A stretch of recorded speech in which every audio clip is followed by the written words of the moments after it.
And a very good morning to you. Welcome to our Bird Notes. This is Dwight Davis. Edwin Way Teale was a naturalist and nature writer. His writings are in the tradition of John Burroughs, with a bit of Thoreau thrown in, perhaps. He writes his observations and impressions of the natural world not as a scientist, but as one who is enthralled and amazed at, and yet at one with, nature. For his observations and insights, he was awarded the Pulitzer Prize and the Burroughs Medal. In 1978, Edwin Way Teale published a book called A Walk Through the Year, Impressions of Life on His New England Farm, jotted down on daily walks through the woods and the fields. Here is the entry for August 29th. Once, twice, a dozen times, first toward the north, then overhead, then toward the south, the sound comes from the sky. It is a single note, like the twang of a plucked musical string, a sharp metallic plink, coming from a little band of southward flying birds, boblinks in the vanguard of migration.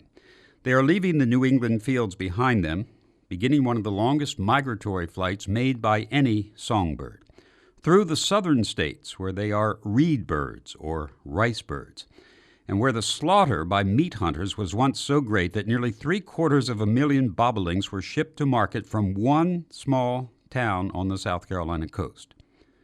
The birds then move on to Jamaica, and so on through the Caribbean to their wintering grounds. Most of this migration occurs at night.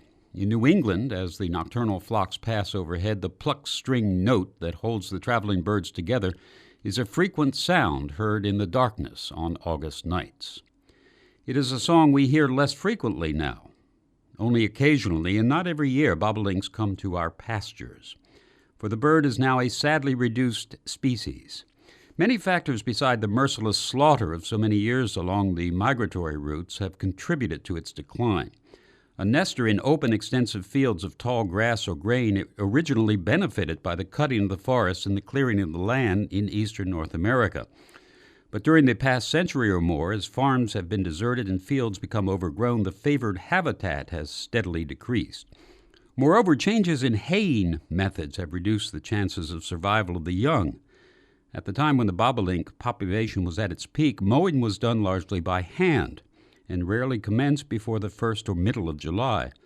But then the nestlings were safely on the wing. With the introduction of mechanical mowing, however, the harvest began earlier, before the birds were fledged. Add to this the deadly scourge of DDT and other pesticides in recent years, and the picture becomes clear. This far traveler, with its striking black and white plumage and its jubilant song, one of New England's favorite birds, year after year, while a century has passed, has been fighting a tide that still runs against it. Edwin Way Teale, with some thoughts on a late August day from A Walk Through the Year.